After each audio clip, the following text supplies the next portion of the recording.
Bienvenue sur notre chaîne. Ici, nous publions gratuitement les résumés des livres et romans les plus utiles et intéressants chaque semaine. Abonnez-vous à la chaîne et activez la cloche de notification pour ne pas manquer les prochaines vidéos. Bonne écoute. Imagine que ton rêve te parle chaque nuit, mais que chaque matin, la peur te dit « ce n'est pas pour toi ». Beaucoup veulent entreprendre, mais très peu osent commencer. Aujourd'hui, je vais te montrer comment l'alchimiste de Paulo Coelho peut transformer ta façon de penser l'entrepreneuriat, te donner du courage et surtout t'aider à passer à l'action malgré les doutes. Si toi aussi tu hésites à te lancer, reste bien jusqu'à la fin. L'alchimiste a été écrit par Paulo Coelho, un écrivain brésilien. Il l'a écrit pour transmettre un message sur la quête de soi, le courage de suivre ses rêves et l'écoute de son cœur. À travers ce livre, il veut montrer que chacun possède une légende personnelle qu'il doit oser accomplir malgré les obstacles. Introduction. L'introduction de l'alchimiste ne commence pas par une simple histoire, mais par une invitation à regarder autrement notre propre vie. Paulo Coelho ouvre le livre avec une courte parabole qui parle d'un jeune homme qui découvre un secret sur le bonheur. Cette scène pose immédiatement une question puissante. Cherchons-nous vraiment à vivre ou simplement à nous habituer à ce que nous avons sous les yeux? Dès les premières lignes, l'auteur ne nous raconte pas seulement une aventure, il nous met face à nous-mêmes, à nos choix, à notre manière de regarder le monde et à ce que nous faisons de notre existence. Puis, l'histoire glisse doucement vers Santiago, un jeune berger qui a choisi une vie simple, mais libre. Contrairement aux autres jeunes de son âge qui suivent des chemins tracés par la famille ou la société, lui préfère voyager avec ses moutons, découvrir de nouveaux horizons et sentir que chaque jour est différent du précédent. Pourtant, derrière cette liberté apparente, quelque chose l'agite intérieurement. Santiago n'est pas malheureux, mais il n'est pas pleinement satisfait non plus. Il sent qu'il y a plus grand que la routine, plus fort que le simple fait de survivre. Cette sensation, beaucoup la connaissent sans toujours savoir la nommer. C'est l'appel d'une vie plus alignée avec ses rêves. Très vite, le lecteur comprend que Santiago n'est pas un simple berger, mais le symbole de toute personne qui pressent qu'elle est faite pour autre chose. Il aime ses moutons, mais il aime surtout ce qu'ils lui permettent de faire. Bouger, observer, rencontrer, apprendre. Pourtant, même dans ce mouvement, une répétition s'installe. Les mêmes chemins, les mêmes villages, les mêmes nuits sous les étoiles. Et c'est justement dans ce cadre familier que surgit un élément troublant. Un rêve étrange qui revient encore et encore, comme un message que l'âme refuse de laisser disparaître. Ce rêve agit comme une fissure dans sa tranquillité. Santiago sent que ce n'est pas un rêve ordinaire. Il porte en lui une promesse, un mystère, peut-être un changement de destinée. L'introduction montre avec finesse comment une simple pensée peut devenir obsédante quand elle touche quelque chose de profond. Coelho fait comprendre que les grandes transformations commencent rarement par des événements spectaculaires, mais plutôt par une petite voix intérieure qui insiste, qui dérange, qui empêche de continuer à vivre comme avant. À ce stade, le livre ne parle pas encore de trésors ni d'aventures lointaines, mais d'un combat invisible, celui entre la sécurité et le désir. Santiago représente ce moment précis où l'on se sent à la fois rassuré par ce que l'on connaît et attiré par ce que l'on ne connaît pas encore. L'introduction installe cette tension avec douceur, sans bruit, mais avec puissance. On sent que quelque chose va basculer, même si on ne sait pas encore quoi. Paulo Coelho utilise un style simple, presque poétique, pour rappeler que chaque être humain porte en lui une histoire qui veut se réaliser. À travers Santiago, il suggère que la vie n'est pas faite pour être répétée, mais pour être explorée. L'introduction agit alors comme un miroir pour le lecteur. Elle ne demande pas seulement « Que va faire Santiago ?», mais plutôt « Et toi, que fais-tu de tes propres rêves quand ils frappent à ta porte ?» Ce qui rend cette entrée en matière captivante, c'est qu'elle ne force rien. Elle attire. Elle installe une atmosphère de calme, de mystère et d'attente.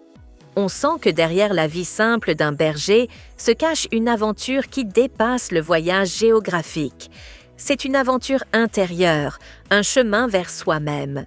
Et sans même s'en rendre compte, le lecteur devient complice de Santiago, curieux de savoir s'il aura le courage d'écouter ce que son cœur commence à lui murmurer. Ainsi, l'introduction de l'alchimiste prépare le terrain d'un récit qui ne parle pas seulement de désert, de trésors ou de magie, mais de décision, de foi en soi et de transformation. Elle donne l'impression que chaque page à venir pourrait aussi concerner notre propre vie. Et c'est exactement ce qui pousse l'audience à vouloir continuer. La sensation que l'histoire de Santiago pourrait, d'une manière ou d'une autre, devenir la nôtre. Chapitre 1. Le premier chapitre de l'Alchimiste nous plonge dans la vie de Santiago, un jeune berger andalou qui a choisi une existence simple mais libre. Contrairement aux autres garçons de son village, destinés à devenir prêtres ou commerçants, lui a préféré parcourir les routes avec ses moutons. Ce choix n'est pas seulement pratique, il est profondément symbolique. Santiago ne veut pas d'une vie enfermée dans des murs, il veut une vie ouverte, faite de rencontres, de paysages et d'imprévus. Paulo Coelho montre dès le départ que la vraie richesse de Santiago n'est pas son troupeau, mais sa capacité à observer, réfléchir et apprendre du monde. Il lit des livres, discute avec les gens et transforme chaque voyage en école de vie. Dans ce chapitre, Santiago passe la nuit dans une vieille église abandonnée, où un sycomore a poussé à travers le toit. Cette image est forte. Une église est censée être fermée, rigide, organisée, et pourtant la nature y impose sa liberté. Coelho semble nous dire que la vie trouve toujours un passage, même dans les structures les plus figées. Santiago y dort avec ses moutons, montrant qu'il vit entre deux mondes, celui de la stabilité et celui du mouvement. Beaucoup de lecteurs se reconnaissent dans cette situation. Par exemple, un employé peut avoir un salaire stable mais sentir, comme Santiago, qu'il dort dans un endroit qui n'est pas vraiment fait pour ses rêves. Le décor du chapitre devient alors une métaphore de notre propre quotidien.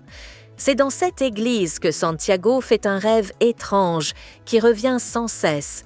Il voit un enfant qui le conduit vers un trésor près des pyramides d'Égypte. Ce rêve n'est pas seulement une image nocturne, il agit comme une provocation intérieure. Santiago sent qu'il ne peut plus l'ignorer. Coelho montre ici comment les grandes décisions naissent souvent d'une intuition répétée. Dans la vie réelle, cela ressemble à quelqu'un qui pense constamment à créer une entreprise, écrire un livre ou changer de métier, même quand tout autour lui dit de rester tranquille. Le rêve insiste parce qu'il touche quelque chose de vrai. Comme l'écrit Victor Hugo, rien n'est plus puissant qu'une idée dont l'heure est venue. Le rêve de Santiago n'est pas encore clair, mais son heure commence à sonner dans son esprit. En se réveillant, Santiago observe ses moutons avec affection. Il remarque qu'ils ne se préoccupent que de manger et de boire, sans jamais se demander pourquoi ils vivent. Cette observation est centrale dans le chapitre. Santiago comprend qu'il est différent parce qu'il pense, il doute, il désire autre chose. Coelho oppose ici la simple survie à la conscience. Beaucoup de personnes vivent comme ces moutons, se levant chaque jour pour répéter les mêmes gestes sans jamais questionner leur trajectoire. Santiago, lui, commence à sentir que la vie peut être plus que cela.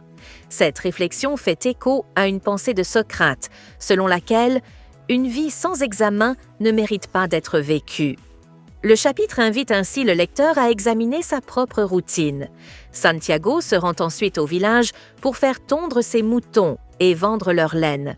Là encore, Coelho insère une leçon discrète. Santiago connaît la valeur de ce qu'il possède.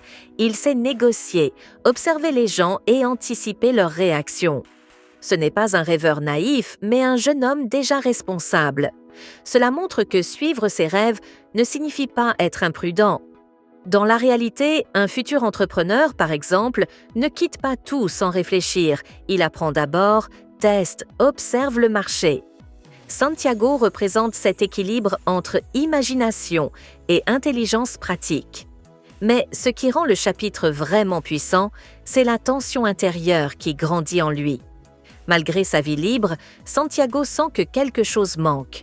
Il pense souvent à la fille du marchand chez qui il vend sa laine. Elle symbolise l'attachement, la stabilité, peut-être même une vie simple et rassurante. Pourtant, en même temps, le rêve du trésor l'appelle vers l'inconnu. Coelho montre ici un conflit universel. D'un côté, ce que nous aimons et ce qui nous rassure. De l'autre, ce que nous désirons profondément. Beaucoup vivent ce tiraillement quand ils hésitent entre garder un travail sûr ou tenter un projet personnel. Santiago n'a pas encore choisi, mais son cœur commence déjà à pencher. Paulo Coelho installe aussi une idée essentielle dans ce chapitre, les signes. Santiago croit que la vie parle à travers des symboles, des rêves, des rencontres. Ce n'est pas de la magie naïve, mais une manière d'être attentif. Dans le monde réel, cela correspond au fait de remarquer les opportunités, les coïncidences utiles, les conseils qui arrivent au bon moment. Comme le disait Henry Ford, que vous pensiez être capable ou ne pas l'être. Dans les deux cas, vous avez raison. Santiago commence justement à croire que son rêve mérite d'être écouté. Ainsi, le premier chapitre ne raconte pas encore une grande aventure, mais prépare une grande transformation. Il montre un jeune homme entre ce qu'il est et ce qu'il pourrait devenir. À travers Santiago, Paulo Coelho enseigne que le vrai voyage ne commence pas quand on change de lieu, mais quand on change de regard. Ce chapitre invite le lecteur à se demander non pas où il va, mais pourquoi il y va. Et sans le dire directement, il pose une question qui reste en suspens et pousse à continuer la lecture. Aurons-nous, comme Santiago, le courage d'écouter ce rêve qui insiste au fond de nous? Chapitre 2. Dans le deuxième chapitre, l'histoire quitte doucement la simple routine du berger pour entrer dans le monde du sens et des décisions. Santiago, troublé par son rêve récurrent, ne parvient plus à l'ignorer. Ce n'est plus une image qui passe, mais une question qui s'impose. Il sent que ce rêve cache quelque chose d'important, mais comme beaucoup d'êtres humains face à l'inconnu, il ne sait pas encore quoi en faire. Alors, au lieu de le repousser, il cherche à le comprendre. Cette attitude marque déjà une évolution. Beaucoup rêvent, peu osent demander ce que leurs rêves veulent dire. Santiago décide de consulter une vieille femme qui interprète les songes. Ce passage est essentiel, car il montre une première chose sur le chemin de la transformation. On commence souvent par chercher des réponses à l'extérieur avant de les trouver à l'intérieur. La femme écoute son rêve et lui parle simplement d'un trésor près des pyramides d'Égypte. En échange, elle demande une part de ce trésor. Santiago est surpris. Il s'attendait à une explication mystérieuse, mais il reçoit une instruction directe. Coelho suggère ici que la vérité n'est pas toujours compliquée, mais qu'elle exige du courage. Dans la vie réelle, cela ressemble à quelqu'un qui demande conseil pour lancer un projet et à qui l'on répond « Commence, va sur le terrain, accepte de payer le prix de ton ambition ». Même si Santiago ressort intrigué, il reste partagé. Une partie de lui veut croire, l'autre doute. C'est alors qu'apparaît une figure clé du livre, le vieil homme étrange qu'il rencontre sur une place. Cet homme se présente comme le roi de Salem, Melchizedek. À première vue, il semble ordinaire, presque dérisoire. Pourtant, très vite, il touche Santiago au cœur en lui révélant des détails précis de sa vie, comme le nom de ses parents ou son passé de séminariste. Cette scène montre une chose profonde. Parfois, la vie place sur notre route des personnes qui voient en nous ce que nous-mêmes n'osons pas encore regarder.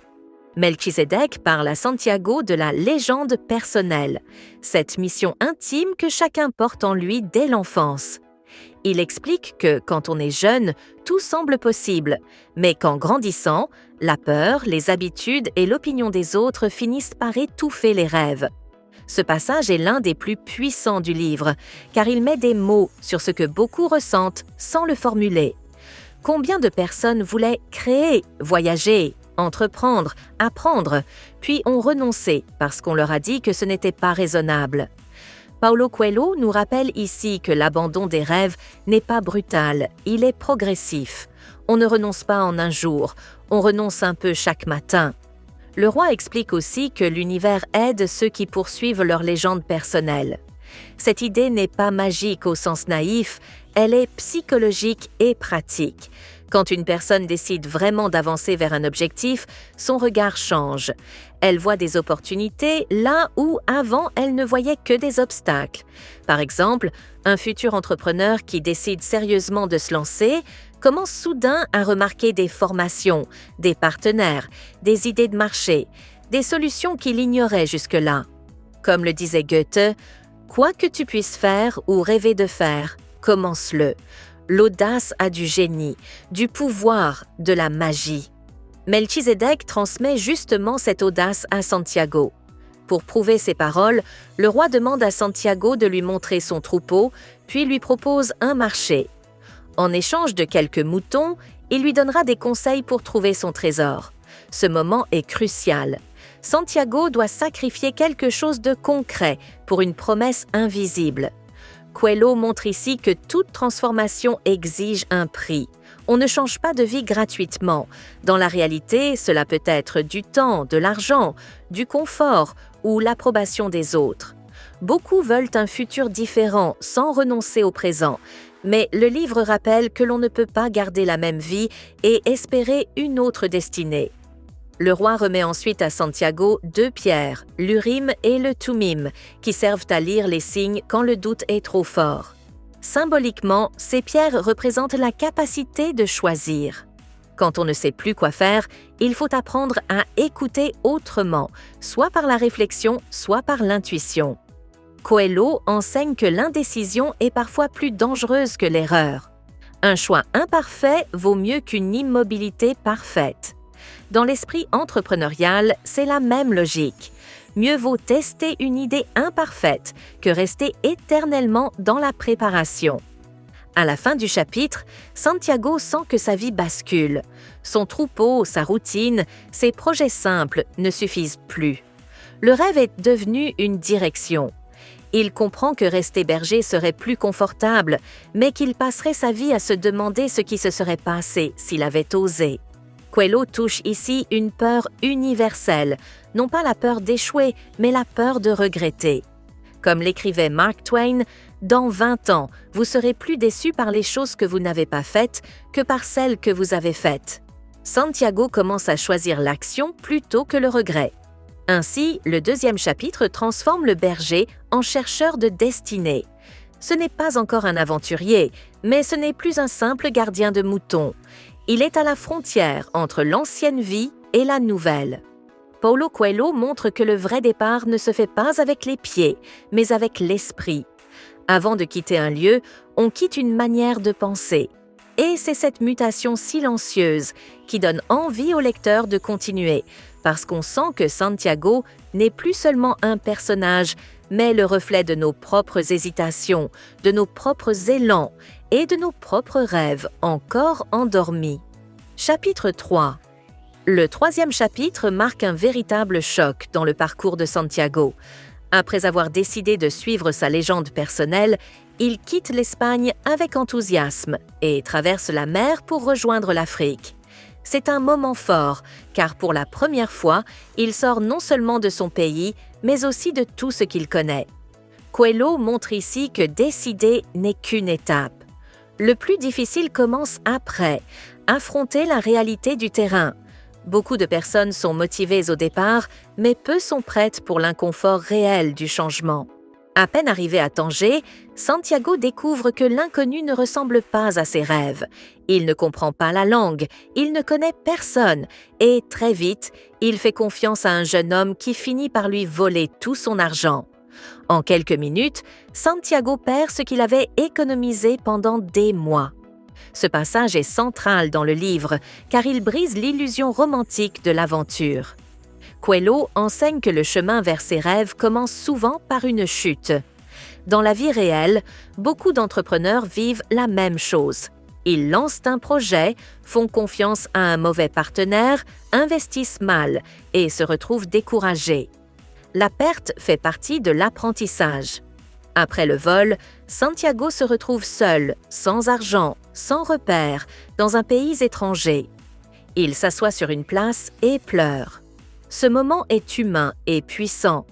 Coelho ne présente pas un héros invincible, mais un jeune homme vulnérable. Santiago pense à rentrer chez lui, redevenir berger, reprendre une vie simple. Cette tentation est importante, car elle représente la voix intérieure qui dit « Tu as essayé, ce n'est pas pour toi ». Beaucoup abandonnent leur projet exactement à ce moment-là, non pas parce qu'ils sont incapables, mais parce que la première vraie difficulté arrive plus tôt que prévu. Mais au lieu de rentrer, Santiago observe autour de lui. Il regarde les marchands, les passants, les boutiques, les mouvements de la ville. Et là, quelque chose change. Il comprend qu'il a encore une chose que personne ne peut lui voler, sa capacité d'apprendre. Même sans argent, il peut offrir du travail, de l'intelligence, de l'initiative. Coelho transmet ici une leçon essentielle. Quand on perd tout extérieurement, il reste toujours notre esprit. Dans l'entrepreneuriat comme dans la vie, ce n'est pas l'argent qui crée la valeur, c'est la façon de penser. Santiago rencontre alors un marchand de cristaux qui tient une boutique en difficulté. Les clients passent sans entrée, la vitrine est sale, l'activité stagne. Santiago propose de nettoyer les verres en échange de nourriture. Ce geste paraît simple, mais il révèle beaucoup. Au lieu de se plaindre de sa situation, il commence à agir avec ce qu'il a. Beaucoup attendent l'opportunité parfaite, alors que Santiago crée la sienne. Cette scène illustre une vérité concrète. On ne commence pas par un grand succès. On commence par être utile. En nettoyant la boutique, Santiago attire plus de clients. La lumière traverse mieux les cristaux. La boutique devient visible, accueillante. Le marchand remarque la différence. Puis Santiago propose d'autres idées, comme exposer les cristaux à l'extérieur pour capter l'attention des passants. Peu à peu, les ventes augmentent. Coelho montre que la réussite vient souvent d'une simple amélioration constante.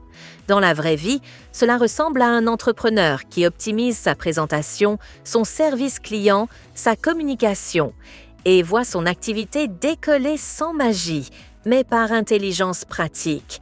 Mais derrière cette progression, Coelho installe une réflexion plus profonde. Le marchand de cristaux, contrairement à Santiago, n'ose plus rêver. Il avait voulu aller à la Mecque, mais il a repoussé ce projet pendant des années, jusqu'à ce que le rêve devienne un souvenir. Il préfère rester dans une sécurité médiocre plutôt que risquer un changement. Santiago comprend alors une chose douloureuse. Ce n'est pas l'échec qui détruit les gens, c'est l'habitude d'abandonner leurs rêves. Ce passage touche fortement le lecteur, car il montre ce que Santiago pourrait devenir s'il renonçait maintenant. Le contraste est puissant. D'un côté, Santiago qui a perdu son argent mais garde sa vision. De l'autre, le marchand qui a de l'argent mais a perdu son élan intérieur. Coelho semble dire que la pauvreté la plus dangereuse n'est pas financière, mais mentale. Comme l'écrivait Albert Einstein, l'imagination est plus importante que le savoir. Santiago conserve cette imagination active, cette capacité de voir plus loin que sa situation actuelle. À la fin du chapitre, Santiago n'est plus un simple voyageur naïf. Il devient un apprenant stratégique. Il comprend que chaque épreuve est une formation déguisée. Le vol qu'il a subi ne l'a pas détruit, il l'a obligé à développer sa débrouillardise, son sens de l'observation et sa valeur personnelle. Ce chapitre enseigne que la route vers son rêve n'est pas droite, mais qu'elle est pleine de détours qui forment le caractère. Paulo Coelho transforme ainsi l'échec en professeur. Santiago apprend que suivre sa légende personnelle ne garantit pas le confort, mais garantit la croissance. Et c'est ce qui maintient le lecteur en haleine. On ne lit plus seulement pour savoir où est le trésor, mais pour voir qui Santiago devient à travers chaque difficulté. Le 3e chapitre montre clairement que le vrai trésor commence déjà à se construire à l'intérieur de lui, bien avant d'être trouvé dans le monde extérieur. Chapitre 4. Le 4e chapitre poursuit la transformation intérieure de Santiago, non plus seulement comme voyageur, mais comme apprenti de la vie. Après le choc du vol et la rencontre avec le marchand de cristaux, Santiago commence à comprendre que sa route ne dépend pas uniquement de la chance, mais surtout de son attitude face aux événements. Coelho montre ici que ce n'est pas ce qui nous arrive qui décide de notre avenir, mais ce que nous décidons d'en faire. Santiago n'est plus dans la plainte, il entre dans l'observation active du monde. En travaillant auprès du marchand de cristaux, Santiago découvre ce que signifie créer de la valeur là où tout semble bloqué. La boutique vivait dans la routine, sans ambition. Santiago, lui, regarde autrement. Il comprend que les passants ne s'arrêtent pas parce qu'ils ne remarquent pas les produits. Ils nettoient, réorganisent, mettent en lumière les cristaux. Cette action simple transforme le flux de clients. Coelho suggère que la réussite commence par la clarté. Quand tu rends ton offre visible, compréhensible et attrayante, le monde commence à répondre. Petit à petit, Santiago propose des idées plus audacieuses. Il suggère d'installer une vitrine extérieure sur la place pour attirer les touristes. Le marchand hésite, car changer signifie risquer. Mais quand il accepte, les ventes explosent. Ce passage est une leçon directe pour toute personne qui veut entreprendre. Beaucoup d'activités meurent non parce qu'elles sont mauvaises, mais parce qu'elles refusent d'évoluer. Santiago apporte une mentalité de croissance. Il ne voit pas la boutique comme elle est, mais comme elle pourrait devenir. Mais le chapitre ne parle pas seulement d'argent. À travers les conversations entre Santiago et le marchand, Coelho explore le thème des rêves abandonnés. Le marchand raconte qu'il a toujours voulu faire le pèlerinage à la Mecque, mais qu'il a repoussé ce projet année après année. Plus le temps passait, plus le rêve devenait lourd. Il préfère finalement rester dans une réussite confortable, mais sans âme. Santiago comprend alors une vérité douloureuse. Certaines personnes ont plus peur de réaliser leurs rêves que de les perdre. Réussir impliquerait de changer toute leur identité. Ce contraste éclaire le choix de Santiago. Il voit dans le marchand une version future de lui-même, s'il décidait de rester là, de gagner de l'argent, mais d'oublier sa légende personnelle. Coelho montre que l'argent peut calmer la faim, mais pas l'appel intérieur. Beaucoup vivent ce dilemme. Un entrepreneur peut réussir financièrement mais sentir un vide parce qu'il s'est éloigné de ce qu'il faisait vibrer au départ. Santiago, lui, comprend que sa vraie richesse ne sera pas seulement dans ce qu'il gagne, mais dans ce qu'il ose poursuivre. Le chapitre introduit aussi la notion de discipline. Santiago ne rêve pas seulement, il travaille. Chaque jour, il observe, teste, ajuste. Il apprend la langue, les habitudes des clients, la logique du commerce.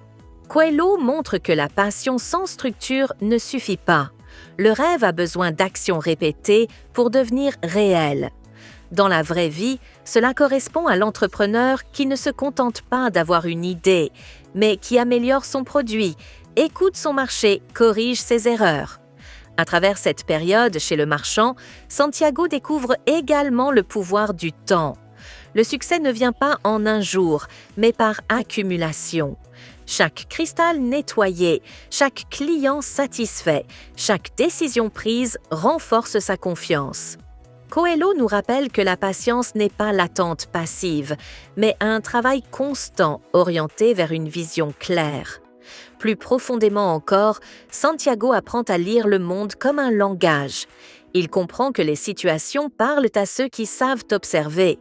Le comportement des clients, l'humeur du marchand, le mouvement de la place deviennent des informations. Coelho prépare ici l'idée centrale du livre.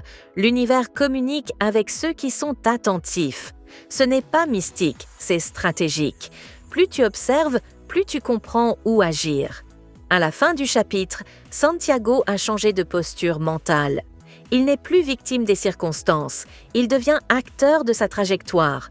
Il sait qu'il pourrait rester chez le marchand, gagner beaucoup d'argent et s'installer. mais il sent aussi que ce serait trahir ce qui l'a fait partir. Le confort commence à lui tendre les bras, mais son rêve continue de l'appeler. Cette tension rend l'histoire captivante, car le lecteur sent que Santiago est à nouveau face à un choix décisif.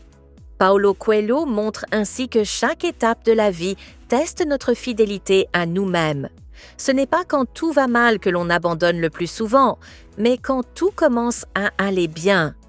Le 4e chapitre n'est donc pas seulement une histoire de commerce, mais une leçon sur la tentation de la stabilité et le courage de continuer à avancer, quand on pourrait facilement s'arrêter. Ce chapitre garde l'audience en haleine parce qu'il pose une question silencieuse mais puissante. Si tu commences à réussir là où tu es, auras-tu encore la force de suivre ce pourquoi tu es vraiment fait, ou préféreras-tu une réussite confortable plutôt qu'une destinée accomplie? Et c'est cette question qui pousse naturellement à vouloir connaître la suite du voyage de Santiago. Chapitre 5.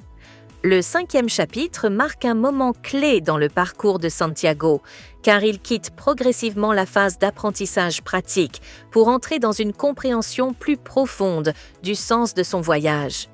Après avoir travaillé longtemps chez le marchand de cristaux, Santiago ne pense plus seulement à gagner sa vie, mais à donner une direction à son existence. Il a économisé, il a appris le commerce, il a gagné en confiance, mais une question reste vivante en lui. Rester dans un confort construit ou reprendre la route vers l'inconnu. Coelho montre ici que la vraie difficulté n'est pas de commencer un rêve, mais de continuer quand une situation acceptable nous retient. Santiago pourrait facilement retourner en Espagne, racheter des moutons et vivre mieux qu'avant. Cette option représente la réussite raisonnable. Beaucoup de personnes s'arrêtent à ce niveau. Elles améliorent un peu leur vie et appellent cela un accomplissement. Mais Santiago sent que ce n'est pas pour cela qu'il a quitté son pays. Son cœur lui rappelle le rêve du trésor et les paroles du roi de Salem. Ce combat intérieur est puissant, car il ressemble à celui de toute personne qui hésite entre sécuriser ce qu'elle a déjà et risquer ce qu'elle pourrait devenir. Le chapitre insiste aussi sur la notion d'écoute intérieure. Santiago commence à comprendre que son vrai guide n'est plus seulement le roi, les pierres ou les conseils extérieurs, mais sa propre perception. Il observe ses émotions, ses élans, ses peurs. Coelho nous enseigne que grandir, c'est transférer l'autorité de l'extérieur vers l'intérieur. Dans la vie réelle, un entrepreneur mûrit quand il ne dépend plus uniquement des avis des autres, mais développe son propre jugement. À travers ses réflexions, Santiago comprend que l'argent n'est pas une fin, mais un outil. Il a vu comment le marchand de cristaux gagnait sans être heureux. Cela lui apprend que l'on peut posséder sans se sentir accompli. Beaucoup de gens rêvent d'entreprendre pour l'argent, mais oublient que la vraie motivation doit être plus profonde. Comme l'écrivait Antoine de Saint-Exupéry, « On ne voit bien qu'avec le cœur, l'essentiel est invisible pour les yeux ». Santiago commence justement à voir avec autre chose que ses poches. Ce chapitre développe aussi l'idée du temps et de la patience. Santiago n'a pas grandi en un jour. Les mois passés chez le marchand ont forgé son caractère. Il a appris la langue, les habitudes, la rigueur, la persévérance. Coelho montre que la transformation est lente, mais cumulative. Dans la vraie vie, on ne devient pas entrepreneur, leader ou créateur en une semaine. On le devient par une série de petites décisions cohérentes, avec une vision. À un moment, Santiago sent que rester plus longtemps serait confortable, mais dangereux pour son rêve. Plus on s'installe, plus on s'attache. Coelho glisse ici une vérité subtile. Ce n'est pas la pauvreté qui empêche de partir, c'est souvent la réussite partielle. Quand on commence à gagner, à être reconnu, à se sentir utile, il devient plus difficile de tout risquer à nouveau. Santiago doit donc choisir entre être efficace là où il est ou être fidèle à ce qu'il est appelé à devenir. Le chapitre met aussi en lumière la responsabilité personnelle. Santiago comprend qu'il ne peut plus accuser la chance ou le destin. S'il continue ou s'il s'arrête, ce sera son choix. Coelho enseigne que la liberté est exigeante, car elle enlève les excuses. Dans l'entrepreneuriat comme dans la vie, tant que tu n'as pas choisi, tu peux te plaindre. Mais dès que tu choisis, tu dois assumer. Vers la fin du chapitre, Santiago sent que son esprit n'est plus celui du berger d'autrefois. Il est devenu plus attentif, plus confiant, plus stratégique. Le désert ne l'effraie plus comme avant, parce qu'il sait maintenant qu'il peut créer des solutions même dans un environnement hostile. Le vol à Tanger, le travail chez le marchand, les discussions, les observations, tout l'a préparé. Coelho montre que chaque étape était une formation invisible pour l'étape suivante. Ce chapitre est donc celui de la décision silencieuse. Il ne s'agit pas d'une grande action spectaculaire, mais d'un alignement intérieur. Santiago comprend que suivre sa légende personnelle n'est pas un acte unique, mais un engagement répété. Chaque fois que la vie offre un confort, il faut se demander si ce confort nous rapproche ou nous éloigne de ce que nous sommes censés accomplir. Paulo Coelho fait ressentir au lecteur que Santiago est prêt pour un autre niveau d'aventure. Il n'est plus un jeune homme emporté par un rêve flou, mais un voyageur conscient de sa direction. Et c'est ce qui garde l'audience en haleine, car on sent que le désert, les rencontres majeures et les vraies épreuves ne font que commencer. Le trésor n'est plus seulement un lieu, il devient un chemin de transformation que Santiago accepte enfin de poursuivre pleinement. L'alchimiste nous enseigne une vérité puissante. Ne poursuis pas seulement l'argent. Poursuis la personne que tu dois devenir pour mériter cet argent. L'entrepreneuriat n'est pas un business, c'est une transformation personnelle. Avant de bâtir une entreprise, tu dois bâtir ton mental. Si tu hésites aujourd'hui, rappelle-toi de Santiago, un simple berger devenu riche parce qu'il a osé suivre son rêve. Ton idée n'est pas petite, ta peur n'est pas un mur, ton retard n'est pas une fin. Le seul vrai échec, c'est de ne jamais commencer. Si cette vidéo t'a parlé, like, abonne-toi et partage à quelqu'un qui hésite à se lancer.